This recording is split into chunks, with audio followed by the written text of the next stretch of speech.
You're watching the Sports and Political channel of LB. If you're not a subscriber to this channel, make sure you hit the subscribe button and the like button and share these videos on your social media platforms. Now, let's get down to business. So, this particular video, we're going to talk about Jerry Wayne Jones. Now, for those who know who Jerry Wayne Jones is, he's the current owner of the Dallas Cowboys. And this is a photo of him back in 1957 at North Little Rock High School. He is standing among a phalanx of white boys who stood at the front entrance and blocked the path of 6 black students attempting to desegregate the school. Now, I'm going to play a clip, and we're going to break this down on the other side. The Washington Post has unearthed this photo from 1957. In it, of course, the person who is circled there is Dallas Cowboys owner Jerry Jones. He's among a crowd of white students who were confronting black students as they were attempting to enter the North Little Rock High School. Jones was asked about that photo, why he was in it, what it meant after the Cowboys Thanksgiving game yesterday. This is what he said. That was, 65 years ago, and a curious kid. I didn't know at the time the monumental event, really, that was going on, and I'm sure glad that we're a long way from that. I am, and we just. That would remind me just continue to do everything we can to not have those kinds of things happen. Jerry, do you understand the perception that people have of you standing there? Because that was not exactly a welcoming committee that day. Yeah, I sure do, and I understand that.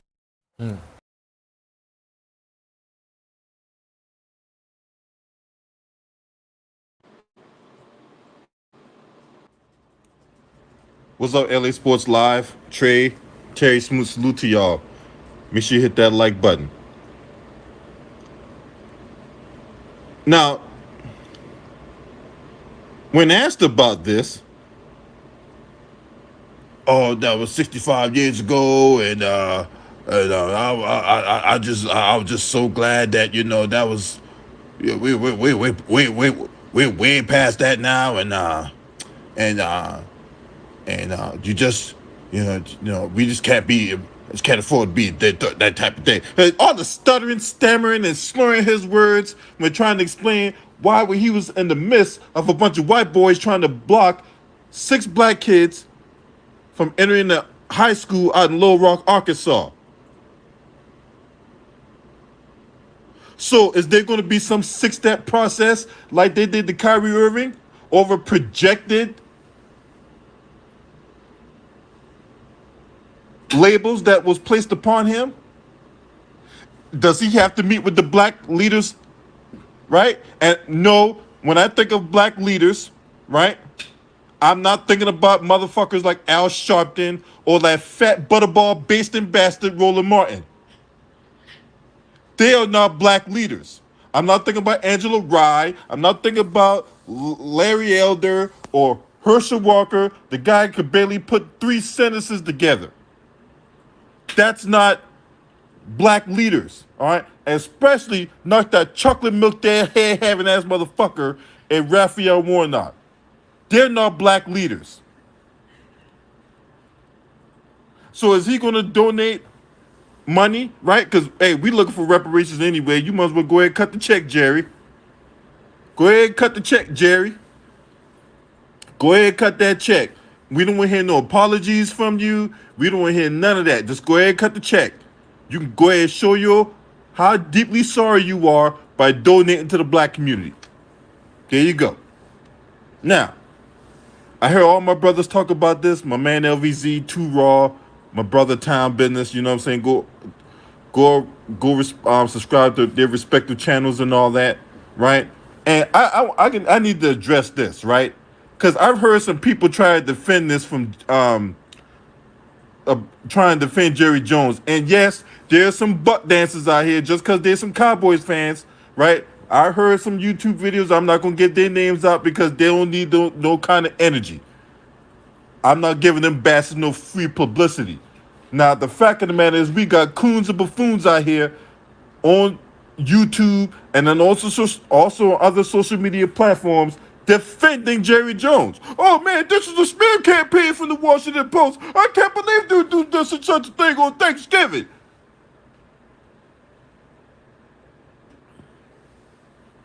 Hey, Corey Turner, hey, while you making that comment, hey, that may not be so far-fetched, because, Dan Snyder did say a while back that, he had an axe to grind a lot of these owners for trying to get them up out of there.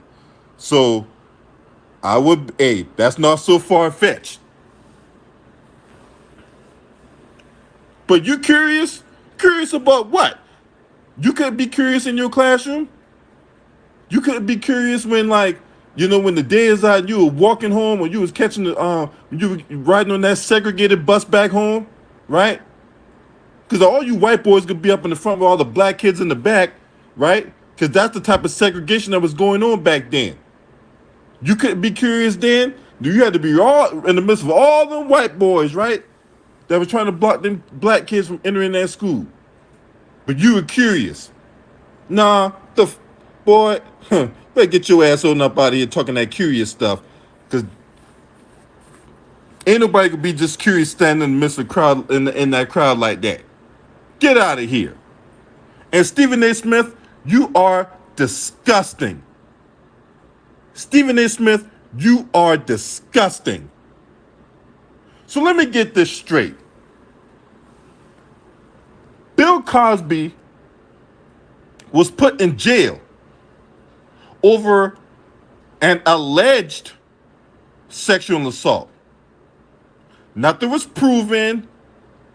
You had the lawyer, Kevin Steele, commit prosecutorial misconduct by taking the case that was already handled in a civil manner, and Bill Cosby was promised that once he testified under oath in a civil trial, that was going to be it. He paid the fine, and that would have been it, right? And the guy that investigated Bill Cosby initially was Bruce Castor. So Kevin Steele, who was running for political office, took the case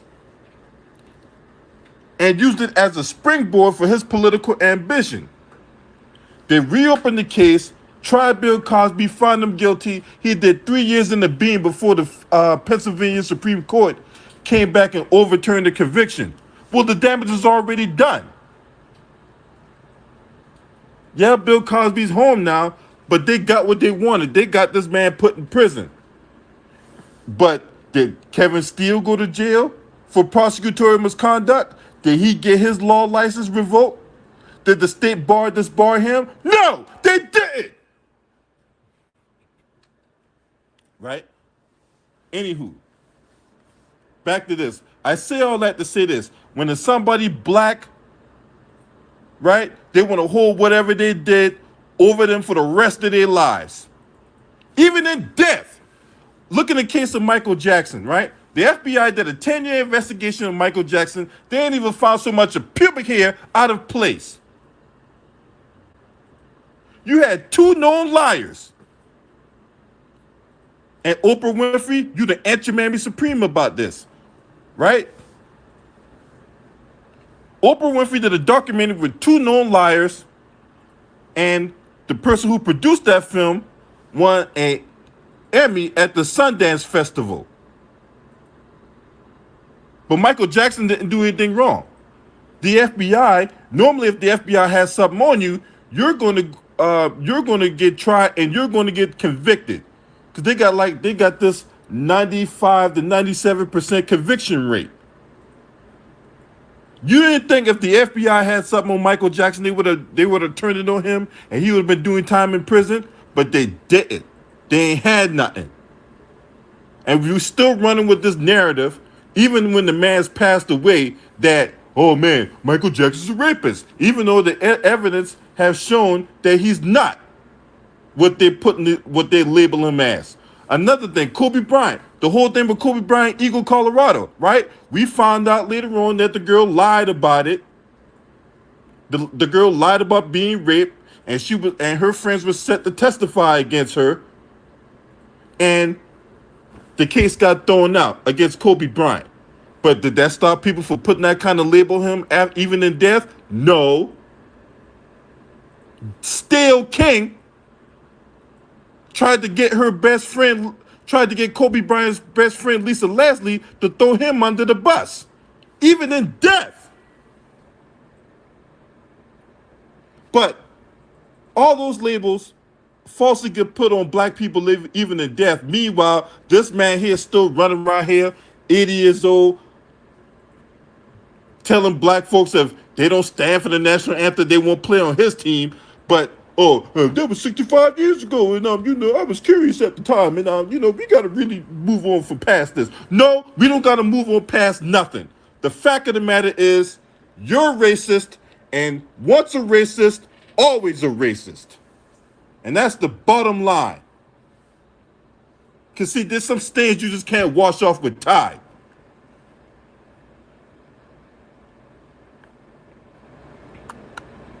Now, I'm going to read a little piece of this article coming from the Washington Post. The Washington Post was the first one to break this story. In a photograph taken at the scene, Jones could be seen standing a few yards from where the 6 black students was being jostled and repelled with snarling racial slurs by ringleaders of the mob. At one point, a black student named Richard Lindsay recalled someone in the crowd putting a hand on the back of his neck. A voice behind him said, "I want to see how it feels." The ruffian hostility succeeded in turning away the new would-be enrollers. This happened on September 9th, 1957, during the same month that a higher-profile integration effort was taking place at Little Rock Central High in the capital city a few miles away.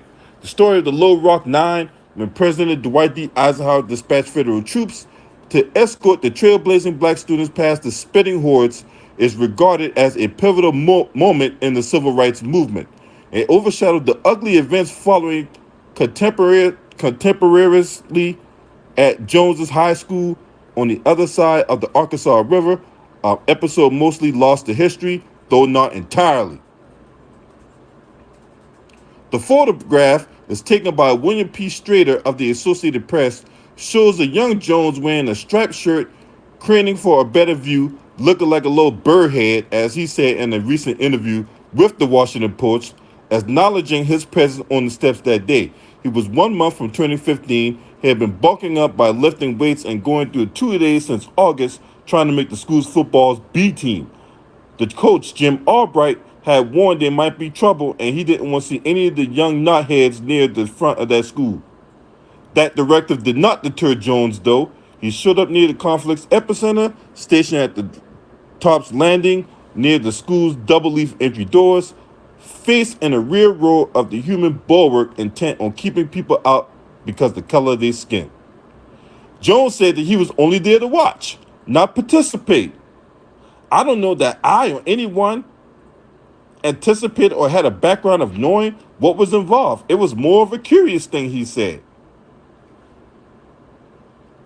Look, you can sit there and tell people you're curious all the time about what you were there for and all that, but we don't buy it.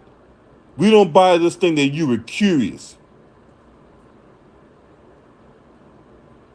We don't buy it. And if we're going to sit up here and have one set of rules for a specific group of people, then we're not going to sit up here and change the rules just because one of your own got their butt in the crack. We're not doing that. We're keeping the same energy across the board. We're keeping the same energy across the board. Period.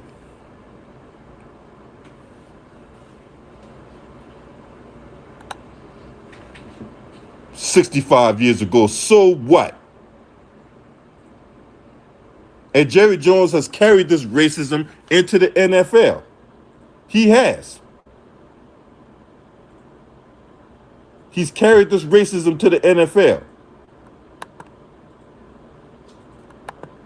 He's never hired a black coach.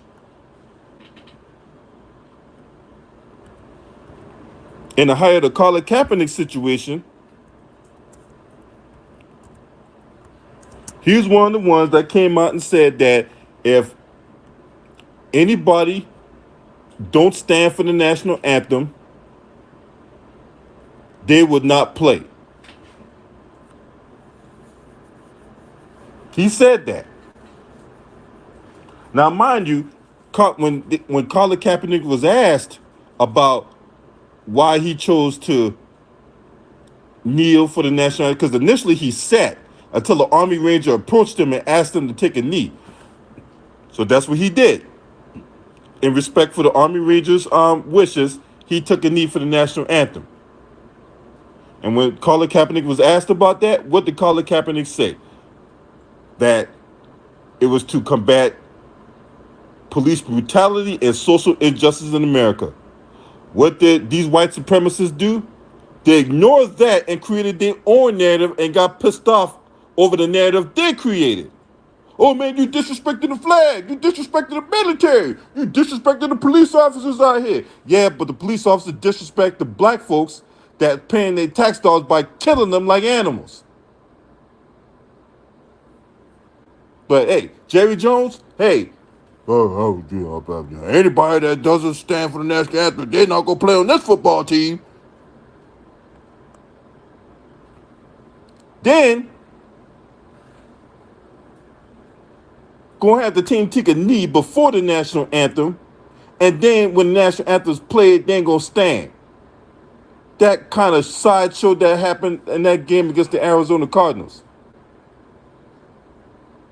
So, hey, that's the question I ask. What's up, Black Reality TV? Salute to you, bro. Hey, man, is Jerry Jones going to go through this 6-step program?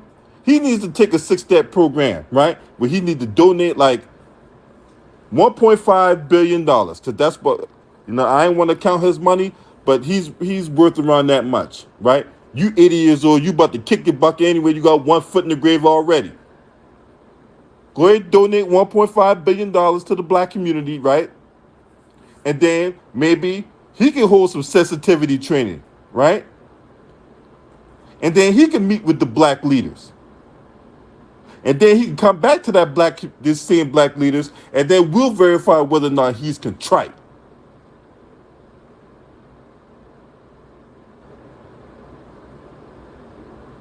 So where's this 6-step program at? I just want to know, where's Jerry Jones' 6-step program?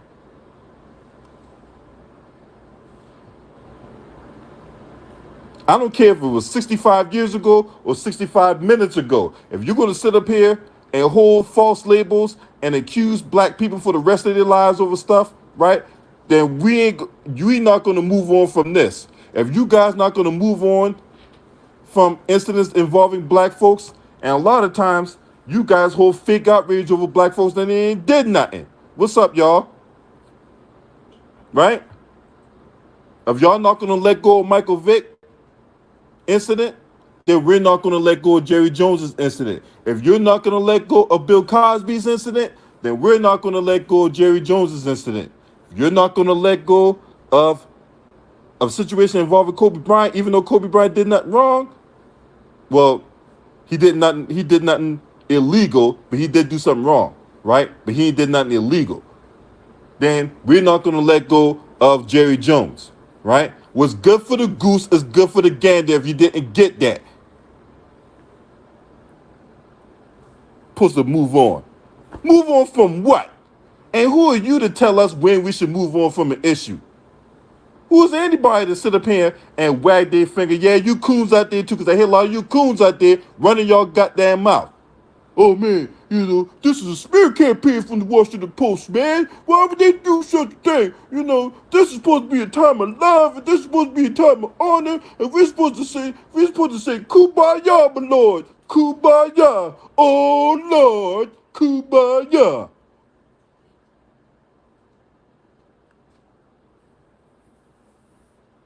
You hear these old niggas out here. Oh Lord, why they do that to OJ? OJ, they do not wrong. Down the step on the back of the Lord. please, Lord, let this thing go away, Lord. I want my Dallas Cowboys win today. That's the kind of stuff people out here saying.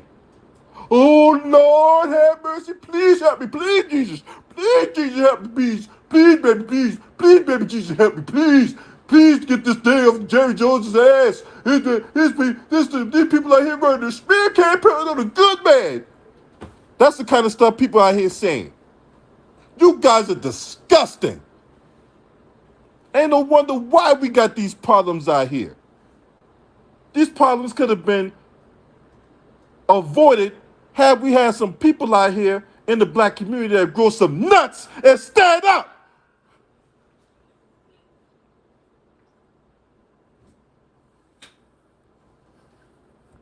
But unfortunately, we always got these plantation mentality people out here, always want to be the crash test dummy, always want to be the proverbial token Negro, as opposed to standing up for what's right. You will sell your own brother and sister up the river for your own benefit.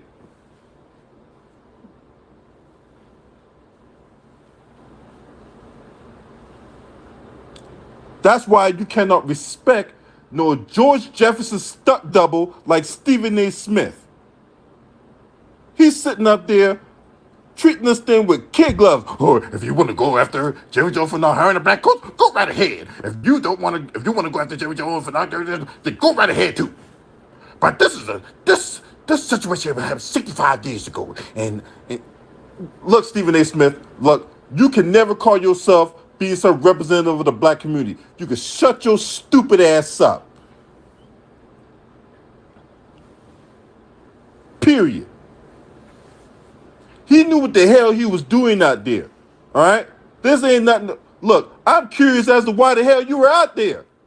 If anything, sure, this happened way before I was born. I could have been a lion chasing a gazelle out there in goddamn Africa for all I know. I could have been another dude, right? That unjustly got, destroyed by the system. This bullshit ass system we in, right? So if we want to raise the curiosity flag, why were you there? And don't tell me this thing, I was just curious. No. What were you really there for? You bulked up looking like you was about to participate for the football team, right? Were you trying to tackle some black folks too? So don't give me this bullshit. His record in key appointments has been deficient, and is 33 years as the owner because he bought the team back in 1988, and he fired Tom Landry as soon as he bought the team, right?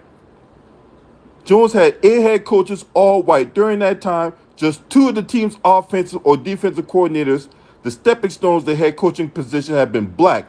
None since 2008. Maurice Cawthorn was a former player for the New York Giants back in the day, who was the offensive coordinator under Bill Parcells in 2003-2004, said he had a good relationship with Jones. Both grew up in Arkansas, but never since he had a realistic shot at the top with him. Or any other owner. Why is that? Maybe there's some racism in there? Just saying.